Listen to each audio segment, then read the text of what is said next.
دیکھیے، پھر ہم اپنا احتساب بھی کریں کہ ہمارا کتنا لگاؤ۔ اللہ اکبر۔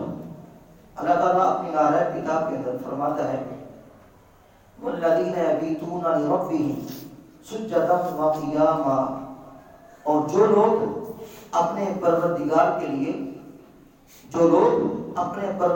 کے لیے سجدے اور قیام کی حالت میں رات گزارتے ہیں، اور جو لوگ اپنے پروردگار کے لیے سجدے اور قیام کی حالت میں رات گزارتے ہیں۔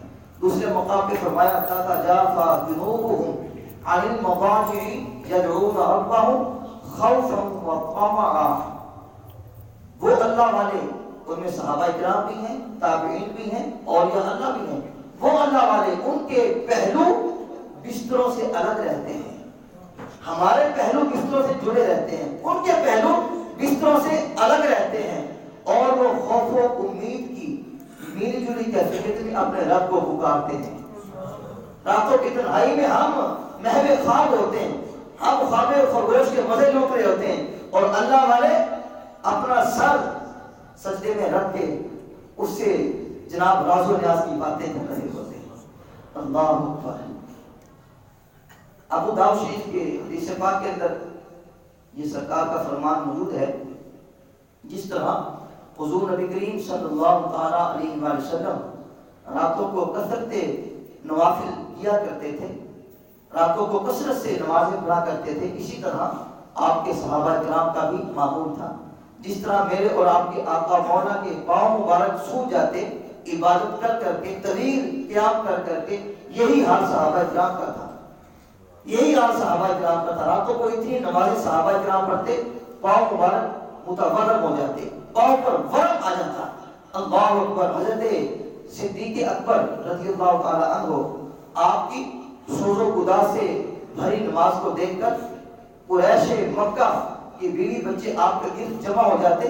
یہ ابتدائی اسلام کی بات ہے، ابھی اسلام کا آغاز تھا، تب کی بات ہے۔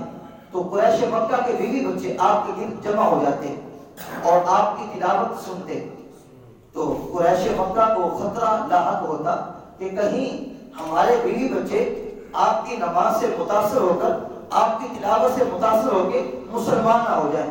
تو وہ سیدنا صدیق اکبر کو طرح طرح کی تکالیف دیتے، آپ کو اذیتیں اور مصیبتیں پہنچاتے۔ تو آپ نے ان تکلیفوں سے تنگ آ کر مکہ چھوڑنے کا اور حبشہ کی طرف ہجرت کرنے کا پکا ارادہ فرما لیا۔ آپ ہجرت کے انداز سے جا رہے تھے، راستے میں ابن دغنہ جو آپ کا جاننے والا تھا، اس سے ملاقات ہوئی۔ اس نے کہا اے ابو بکر کدھر جا رہے ہو؟ کہا مکہ چھوڑ کے جا رہا ہوں اور حبشہ کی طرف ہجرت کر کے جا رہا ہوں۔ کہا کیوں جا رہے ہو؟ کہا اس لیے کہ مکے والے مجھے بہت تنگ کرتے ہیں، بہت پریشان کرتے ہیں۔ کہا اس لیے کہ میں اس کی بارگاہ میں اپنی جبین نیاز نہ جھکاؤں، اس کے آگے سجدہ ریزی نہ کروں، اس جناب جرم کے اندر میں جا رہا ہوں، مجھے بہت تنگ کرتے ہیں۔ کہا واپس آ جاؤ، میں چل کے سمجھاتا ہوں اہل مکہ کو۔ تو ابن دغنہ آپ کو لے کر واپس آگے اہل مکہ کو ملامت کیا، کہا خبردار، تم نے آج کے بعد اگر ابو بکر کو پریشان کیا، آج کے بعد ابو بکر میری امان میں ہے، جس نے بھی پریشان کیا اس کی پھر خیر نہیں۔ تو کفار کہنے لگے کہ اے ابن دغنہ، شرط یہ ہے ابو بکر کو سمجھا دو کہ آئندہ سر عام نہ تو نماز پڑھے گا، نہ سر عام تلاوت قرآن کرے گا۔ یہ تو جرم تھا، یہی تو جرم سمجھتے تھے وہ کہ جب سر عام نماز پڑھتے ہیں ہمارے بیوی بچے دیکھتے کہ متاثر ہو کے مسلمان نہ ہو جائے۔ کہا سمجھا دو ابو بکر کو، نہ سر عام نماز پڑھے، نہ سر عام تلاوت قرآن کرے۔ اس نے کہا اے ابو بکر، آپ چھپ چھپا کے اللہ کی عبادت کر لیا کریں، آپ تنہائی کے اندر تلاوت قرآن کر لیا کریں۔ تو صدیق اکبر نے اپنے گھر کے ساتھ چھوٹی سی ایک مسجد بنا لی، اسی کے اندر آپ نماز پڑھتے، اسی میں تلاوت قرآن کرتے۔ تو لیکن جب صدیق اکبر اللہ کے حضور کھڑے ہوتے نوافل کے لیے، پھر خشیت الہی سے آپ پہ رقت طاری ہو جاتی، خشوع و خضوع طاری ہوتا، آپ نماز میں رونے لگ جاتے، اور جب زارو پتار روتے، آہوزاری کرتے، پھر قریش مکہ کے بال بچے آپ کے گرد جمع ہو جاتے۔ تو قریش مکہ نے پھر آپ کی شکایت کی ابن دغنہ کو کہ اے ابن دغنہ، ہماری یہ بات طے ہوئی تھی، صدیق اکبر نہ تو سر عام تلاوت کرے گا، نہ ہی نماز پڑھے گا، لیکن جا کے دیکھ لیجئے جب صدیق اکبر نماز پڑھتے ہیں پھر ہمارے بچوں کے دل جمع ہو جاتے ہیں، جا کے ان کو منع کیجئے۔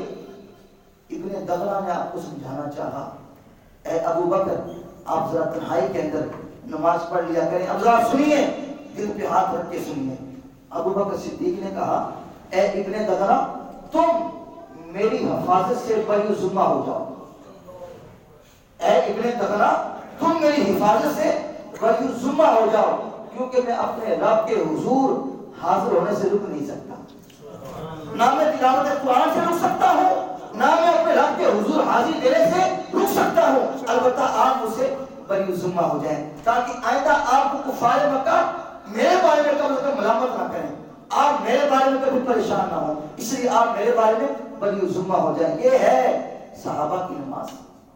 حضرت عمر فاروق رضی اللہ تعالیٰ عنہ آپ کو دیکھ لیجیے، نماز کی امام